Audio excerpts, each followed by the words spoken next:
میں یہی اللہ کے ولی ہیں، یہی اللہ کے پیارے ہیں، یہی اللہ کے محبوب ترین ہیں. کئی 100 سال گزر گئے، ان کے مثالات بنے، لیکن آج بھی پوری دنیا میں ان کے ٹکے بچ رہے ہیں. کئی 100 سال گزر گئے، ان کو قبروں میں گئے ہوئے، لیکن آج بھی ان کے لیے سارے سوال محفلیں سجائے جا رہے ہیں. تو اگر آپ بھی اللہ کے ولیوں کی نسبت حاصل کرنا چاہتے ہیں تو پھر اللہ کے ولیوں سے محبت کرنا شروع کر دیں، اللہ کے ولیوں کے مزاروں پر جانا شروع کر دیں، اللہ کے ولیوں کے وسیلے سے اپنی حاجات، اپنے ذریعات، اپنے اگر آپ کے رزق میں بے برکتی ہے تو ان اللہ کے ولیوں کے درباروں پر جا کر ان اللہ کے ولیوں کے وسیلے سے دعا مانگے، رب آپ کی دعائیں قبول کرے گا. اگر آپ کی اولاد بیمار ہے ان اللہ کے ولیوں کے وسیلے سے دعا مانگے، رب آپ کی اولاد کو صحت بخشے گا.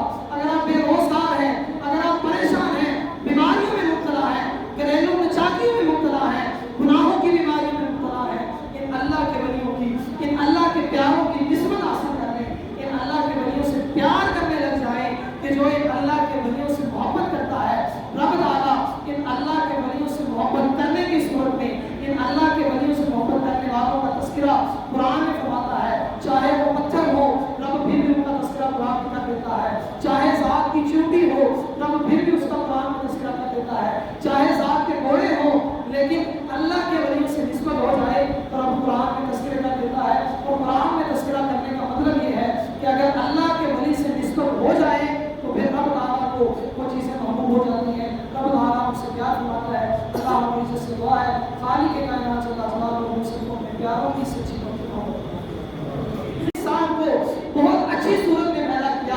ارے اے انسان، اللہ رب العزت نے تیرے اوپر ایسا انعام کیا، تجھے ہاتھ دیے، رب نے انعام کیا تجھے آنکھیں دی، رب نے انعام کیا تجھے کان دیے، رب نے انعام کیا تجھے زبان دی، رب نے انعام کیا تجھے ٹانگیں دی، رب نے انعام کیا تجھے دماغ دیا، رب نے انعام کیا تجھے فہم دیا، رب نے انعام کیا تجھے عقل دی، رب نے انعام کیا ارے تجھے قرآن دیا، رب نے انعام کیا تجھے صاحب قرآن دیا، رب نے انعام کیا تجھے قرآن سمجھانے والے عطا کر دیے، رب نے قرآن دیا تجھے، رب نے قرآن سے محبت کرنے والے عطا کر دیے. ارے رب نے تجھے انسان بنایا تو خالی ایسے ہی نہیں بنایا، بیکار نہیں بنایا، رب نے اپنے قرآن کے اندر ہر چیز کو واضح طور پر بیان کر دیا، تیرے لیے کھلی نشانیاں بیان کر دی کہ کیوں نہ اللہ رب العزت کی باتوں میں توبہ کی جائے، رب کے حضور اپنے سر کو جھکایا جائے، رب کے حضور سجدہ ریز ہوا جائے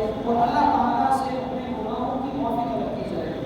کوئی سوچ جب اس کو آئی تو یہ سوچ لے کر نکلتا ہے اور ایک بستی میں ایک راہی کے پاس جاتا ہے، اس راہی کو جا کر کیس کرتا ہے کہ میں نے 99 قتل کیے ہیں. کتنے قتل کیے؟ میں نے 99 قتل کیے ہیں، کیا میرے لیے بخشش کا کوئی سامان ہے؟ کیا اللہ رب العزت میری توبہ کو قبول کرے گا؟ کیا میں توبہ کر سکتا ہوں؟ اس راہی نے کہا نہیں، تو توبہ نہیں کر سکتا، تیری بخشش نہیں ہو سکتی، تجھے اللہ تعالیٰ معاف نہیں کر سکتا. اب اس شخص نے کیا کیا؟ اس نے اس کو بھی قتل کیا، 100 قتل کر دیے. کتنے قتل کیے؟ 100 قتل کیے. اور اب ایک اور راہب کی طرف چلا اور اس شخص سے پوچھتا ہے کہ میں نے 100 قتل کیے ہیں، مجھے بتائیے کیا میری بخشش کا کوئی سامان ہو سکتا ہے؟ کیا اللہ تعالیٰ میری توبہ کو قبول کر سکتا ہے؟ کیا وہ پاک پروردگار عز و جل میرے گناہوں کو بخش سکتا ہے؟ اس نے کہا فلاں بستی میں چلے جاؤ، فلاں بستی کے اندر اللہ کا ایک پیارا رہتا ہے، اللہ کا ایک ولی رہتا ہے، اللہ کا ایک نیک بندہ رہتا ہے، اس ولی کے پاس چلے جاؤ، وہ انشاءاللہ عز و جل اس کے ہاتھ پر توبہ کرو، اللہ تعالیٰ تمہاری توبہ قبول فرمائے گا اور وہ اللہ کا ولی تمہیں بتائے گا کہ تمہاری توبہ قبول ہو سکتی ہے کہ نہیں ہو سکتی. اب وہ شخص 100 لوگوں کا قاتل ہے لیکن دل میں خیال کیا ہے؟ کاش میں اپنے رب کے حضور توبہ کروں تو میرا رب میری توبہ قبول کرے. یہ سوچ لے کر نکلتا ہے. راستے میں ہی تھا کہ جناب اسرائیل علیہ السلام تشریف لے آئے اور راستے کے اندر اس شخص کی روح کھینچ لی گئی. اس شخص کی روح کھینچ لی گئی. جب اس شخص کی روح کھینچی گئی نا تو عذاب کے فرشتے بھی آ گئے اور ثواب کے فرشتے بھی آ گئے، رحمت کے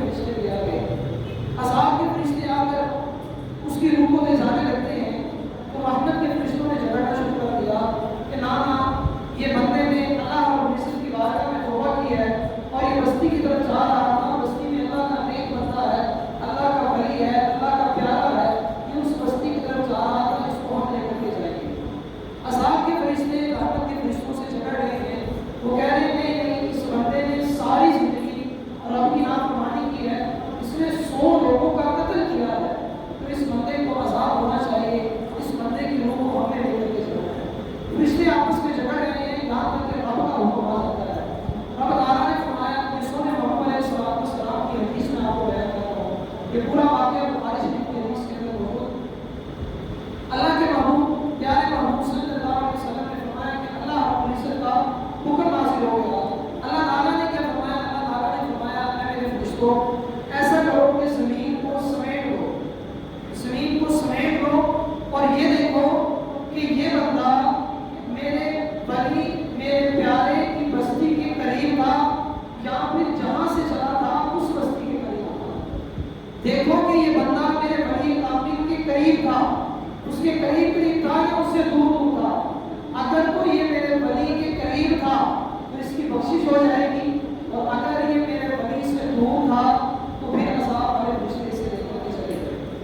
زمین کو سمیٹا گیا، اللہ رب العزت کے فرشتوں نے زمین کو سمیٹا، اور جب زمین کو سمیٹا گیا تو رزلٹ کیا نکلا کہ وہ بندہ اس اللہ کے ولی کی بستی کے قریب آیا گیا، اس اللہ کے ولی کی بستی کے قریب آیا گیا۔ اللہ رب العزت نے اس شخص کی بخشش کی۔ اب یہ واقعہ بظاہر تو ایک واقعہ ہے، لیکن یہ واقعہ اپنے اندر بہت ساری حقیقتیں چھپائے ہوئے ہیں کہ 100 لوگوں کا قاتل ہے۔ کتنے لوگوں کا؟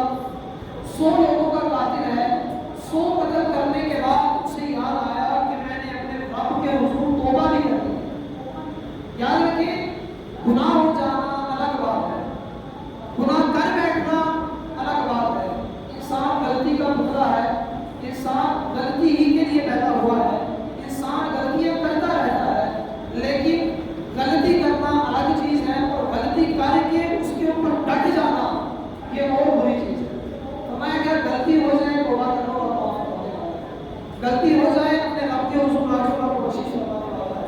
اب اس شخص کو خیال آیا کہ میں نے 100 لوگوں کا قتل کیا ہے، لیکن رب کی بارگاہ میں خیال آیا کہ کاش میرا رب میری توبہ کو قبول کر لے۔ پیارے محترم اسلامی بھائیوں، آج ہم نے بھی اپنی زندگیاں گزاری ہیں، نہ جانے کتنی زندگیاں گزر گئی۔ مولانا روم علیہ رحمہ ایک جملہ نقل کرتے ہیں، وہ فرماتے ہیں کہ انسان دیکھ ذرا سوچ، آئینے کے سامنے کھڑا ہو کے ذرا خود کو پہچان کہ داڑھی اور بال تیرے آنے کے بعد آئے تھے، داڑھی تیرے پیدا ہونے سے کئی دیر بعد پیدا ہوئی تھی، اب یہ داڑھی سفید ہو چکی ہے، داڑھی سفید ہو چکی ہے، لیکن پھر بھی تجھے اپنے رب سے حیا نہیں ہے کہ مولا یہ داڑھی میرے آنے سے بعد آئی تھی، داڑھی آنے سے پہلے کا میں دعا کر رہا ہوں، داڑھی آ کر کالی ہو کر سفید بھی ہو گئی ہے، لیکن مولا پھر بھی تیری بارگاہ میں مجھے توبہ کی توفیق دے۔ تو یاد رکھیں اس ایک بندے کا واقعہ جس نے 100 لوگوں کا قتل کیا، یہ ہمیں درس دے رہا ہے کہ زندگی کے کسی بھی حصے میں ہے، زندگی کے کسی بھی موڑ میں ہے، 60 سال 50 سال 70 سال 20 سال 30 سال جس کسی حصے میں بھی ہے، رب سے اپنے گناہوں کی معافی مانگ لے، رب بڑا معاف کرنے والا ہے۔ رب سے اپنے گناہوں کی بخشش طلب کر لے، رب بڑا بخشنے والا ہے۔ وہ رب تو وہ رب ہے کہ جو 70 ماؤں سے زیادہ پیار کرنے والا ہے۔ وہ رب تو وہ رب ہے کہ جس رب کی رحمت بخشش کے بہانے میں ہوتی ہے۔ وہ رب تو ایسا کریم رب ہے، ایسا غفور رب ہے۔ رب فرماتا ہے اگر تم سے کوئی گناہ ہو جائے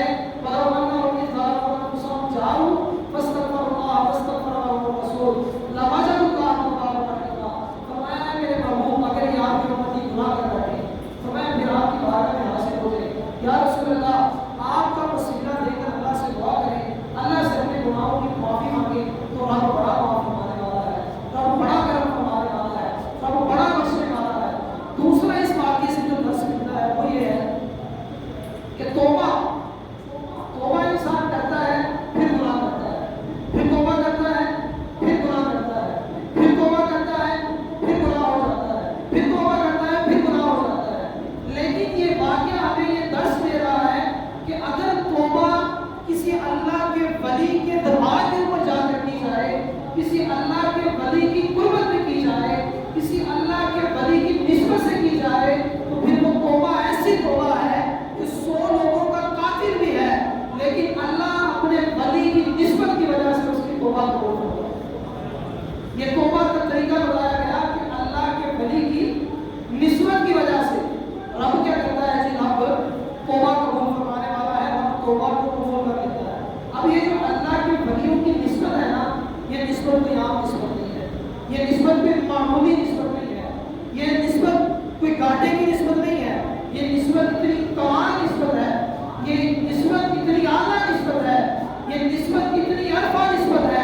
کہ اس نسبت کے ساتھ اگر جانور جڑ جائیں، اللہ کے ولیوں کے ساتھ اگر جانور جڑ جائیں تو رب قرآن میں ان جانوروں کے تذکرے کرتا ہے۔ یہ نسبت ایسی کمال نسبت ہے کہ ساتھ کی چونٹی ہو لیکن اللہ کے ولیوں کے ساتھ، اللہ کے نبیوں کے ساتھ اس کی نسبت جڑ جائے، اس کا ناطہ جڑ جائے۔ حضرت سلیمان علیہ السلام ایک مرتبہ جا رہے تھے نا، کئی میل دور سے ایک چونٹی نے دیکھا، کس نے دیکھا؟ چونٹی نے دیکھا اور کہا کہ اے چونٹیوں اپنے بلوں میں گھس جاؤ، کہیں سلیمان کا لشکر تمہیں کچل نہ دے۔ ساتھ کی چونٹی ہے لیکن نسبت کس سے ملی ہے؟ اللہ کے پیارے سے ملی ہے، اللہ کے ولی سے ملی ہے، اللہ کے محبوب بندے سے ملی ہے۔ تو انعام کیا ملا؟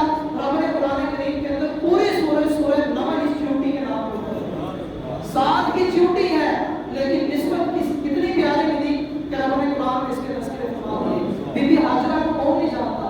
جانتے بی بی ہاجرہ کو؟ صفا مروا کی پہاڑی کے گرد انہوں نے چکر لگایا۔ کیا کیا جی؟ چکر لگائے نا، صفا مروا کی پہاڑی کے گرد چکر لگائے۔ اب تو بیوقوف ہوئے، کہیں گی بھائی پہاڑی ہے، پہاڑی کے ارد گرد کیوں چکر لگا رہے ہو؟ تمہاری مت ماری گئی ہے، یہ پہاڑی ہے، پتھروں کے گرد چکر لگانے سے تمہیں کیا ملے گا؟ لیکن نہ، ہمارا قرآن ہمیں کیا درس دیتا ہے؟ سنیے ہمارا رب ہمیں کیا درس دیتا ہے، سنیے محبوب علیہ السلام کا فرمان ہمیں کیا درس دیتا ہے۔ رب فرماتا ہے اگر پتھروں کو بھی نسبت میرے پیاروں سے ہو جائے تو رب نے قرآن میں فرمایا ان الصفا والمروہ من شعائر اللہ، فرمایا اگر پتھروں کو بھی نسبت اللہ کے ولیوں سے ہو جائے تو رب قرآن میں فرماتا ہے یہ میری نشانیوں میں سے، فرمایا ان الصفا والمروہ من شعائر اللہ۔ یہ صفا اور مروہ اللہ کی نشانیوں میں سے کیا ہے؟ صفا اور مروہ آپ سب جانتے ہیں کیا ہے؟ پہاڑی ہے نا، صرف اس کے ارد گرد چکر لگائے جاتے ہیں، اور طواف کرنے والوں کے لیے چکر لگانا یہ ضروری ہے، حج کرنے والوں کے لیے چکر لگانا یہ ضروری ہے۔ آپ بتائیں کہ جو لوگ ولیوں کے درباروں سے نسبت حاصل کرنے کو برا جانتے ہیں، جب وہ حج کرنے جاتے ہیں کیا صفا مروہ کے چکر لگاتے ہیں کہ نہیں لگاتے؟ بتائیں لگاتے ہیں کہ نہیں لگاتے؟ بالکل لگاتے ہیں۔ کیوں؟ صفا مروہ اللہ کی نشانیوں میں سے ہے۔ وجہ کیا ہے؟ وجہ ایک ہی ہے، کیونکہ نسبت کس کی مل گئی؟ پیاروں کی مل گئی۔ خالی یہی نہیں، رب تعالیٰ نے قرآن کریم کے اندر جگہ جگہ اپنے ولیوں کا تذکرہ فرمایا ہے۔ ایک اور دیکھیے، ذات کا کتا ہے، کون ہے جی؟ ذات کا کتا ہے لیکن نسبت ولیوں سے مل گئی۔ نسبت کس سے مل گئی؟ ولیوں سے مل گئی۔ اصحاب کہف کا کتا، اصحاب کہف کا واقعہ میں انشاءاللہ کسی کو بیان کروں گا۔ اصحاب کہف کی وہ ہستیاں تھیں کہ جنہوں نے 900 سال اور 300 سال، کتنے سال؟ 300 سال ایک غار کے اندر پڑے رہے۔ رب نے ان کو 300 سال تک سلایا تھا۔ کتنے 100 سال تک؟ 300 سال تک۔ اور یہ میں خود سے بیان نہیں کر رہا، قرآن کریم میں رب تعالیٰ نے اپنے پیاروں کے نام کے اوپر پوری سورہ کہف نازل کی ہے۔ اس پوری سورہ کے اندر اصحاب کہف کا تذکرہ ہے، اور اس پوری سورہ کے اندر یہ بیان کیا گیا کہ میرے یہ نیک بندے 300 سال تک ایک غار کے اندر زندہ رہے۔ کتنے 100 سال تک؟ 300 سال تک۔ یاد بتائیں جو اب 300 سال تک غار کے اندر اپنے پیاروں کو زندہ رکھ سکتا ہے، کیا وہ اب 10-100 سال تک اپنے ولیوں کو قبروں کے اندر زندہ نہیں رکھ سکتا؟ بالکل رکھ سکتا ہے۔ جو اب 300 سال تک اپنے بندوں کو غار کے اندر زندہ رکھ سکتا ہے، وہ اپنے پیاروں کو قبروں کے اندر بھی زندہ رکھ سکتا ہے۔ ارے جو رب ماں کے پیٹ کے اندر بچے کو 9 ماہ تک زندہ رکھ سکتا ہے نا، وہی رب، ہاں وہی رب جو ان اللہ علی کل شیء قدیر، جو ہر چیز پر قادر ہے، وہ اپنے پیاروں کو، وہ اپنے ولیوں کو قبروں کے اندر بھی زندہ رکھ سکتا ہے۔ میں اس طرح کا ذات کا کتا ہے، اصحاب کہف کا کتا ہے، ذات کا کتا ہے، لیکن نسبت ولیوں کی مل گئی، نسبت پیاروں کی مل گئی۔ رب نے قرآن میں اس کتے کا بھی ذکر کیا ہے، فرمایا وَقَلْبُهُمْ بَاسِطٌ ذِرَاعَيْهِ بِالْوَسِيلِ، خالی ذکر نہیں کیا، فرمایا ذات کا کتا ہے لیکن نسبت میرے پیاروں کے ساتھ مل گئی ہے۔ اے لوگوں سنو، اے قرآن پڑھنے والوں، دل کے کونے کھانچے کھول کر قرآن پڑھو اور دیکھو کہ ذات کا کتا بھی ہو لیکن نسبت ولیوں سے مل جائے۔ رب فرماتا ہے میں رب ہو کے اس کتے کا ذکر قرآن میں کرتا ہوں۔ خالی یہی نہیں، اصحاب کہف کے کتے کا ذکر قرآن میں کیا۔ آگے چلیں، رب تعالیٰ کو اپنے ولیوں کی نسبت کتنی محبوب ہے۔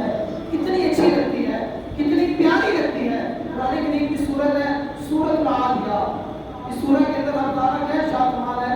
فرمایا والعادیات ضبحا فالموریات قدحا فالمغیرات صبحا فأثرن به نقعا فوسطن به جمعا ان الانسان لربه لکنود۔ رب نے کیا فرمایا؟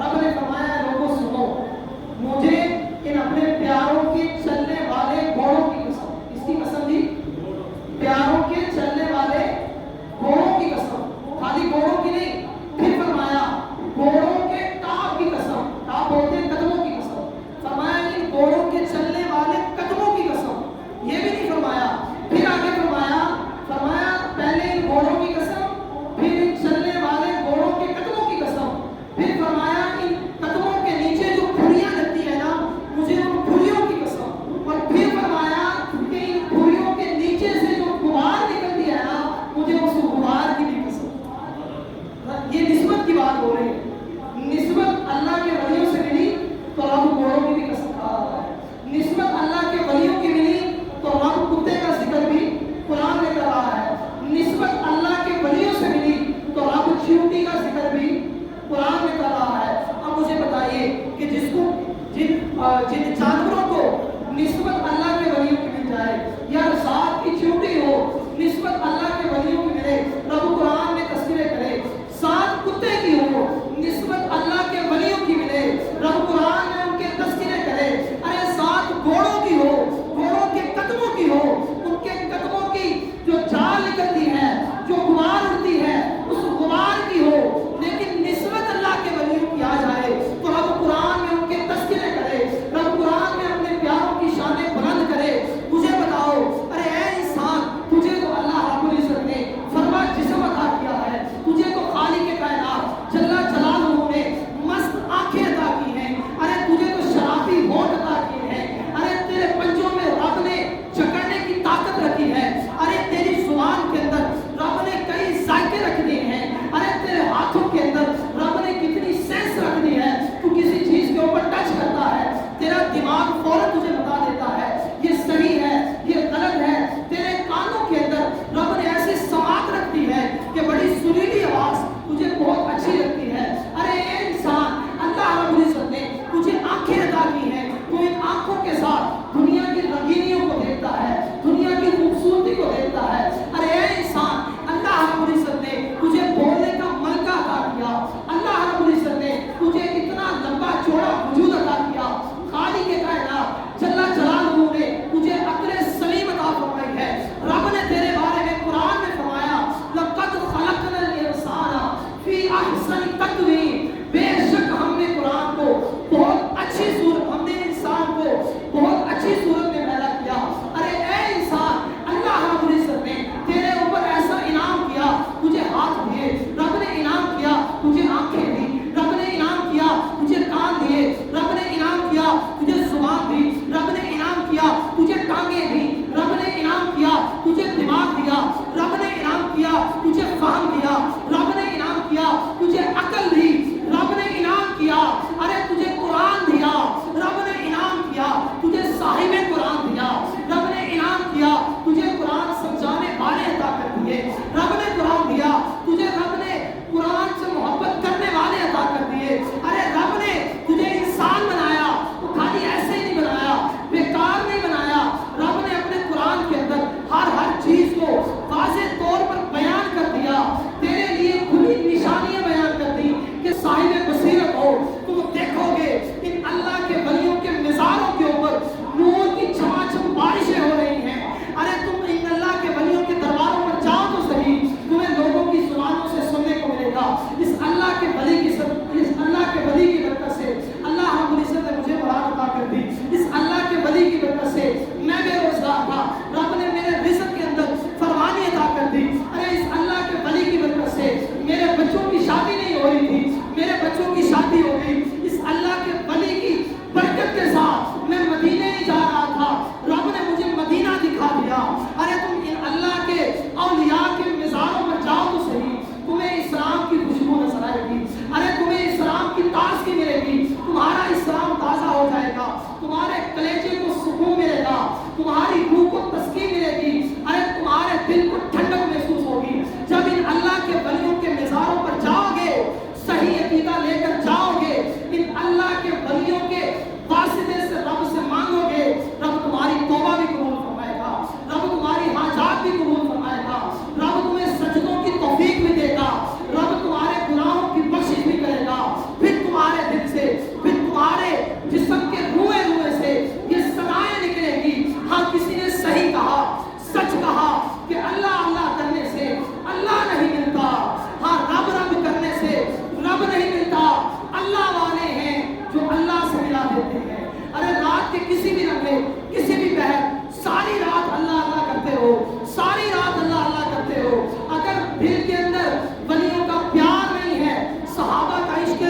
یہی اللہ کے محبوب ترین ہے. کئی سو سال گزر گئے، ان کے مثالات بنے، لیکن آج بھی پوری دنیا میں ان کے ٹکے بچ رہے ہیں. کئی سو سال گزر گئے، ان کو قبروں میں گئے ہوئے، لیکن آج بھی ان کے لیے سارے ثواب کی محفلیں سجائے جا رہے ہیں. تو اگر آپ بھی اللہ کے ولیوں کی نسبت حاصل کرنا چاہتے ہیں تو پھر اللہ کے ولیوں سے محبت کرنا شروع کر دیں، اللہ کے ولیوں کے مزاروں پر جانا شروع کر دیں، اللہ کے ولیوں کے وسیلے سے اپنی حاجات، اپنے ذریعات، اپنے اگر آپ کے نسبت میں بے برکتی ہے تو ان اللہ کے ولیوں کے درباروں پر جا کر ان اللہ کے ولیوں کے وسیلے سے دعا مانگے، رب آپ کی دعائیں قبول کرے گا.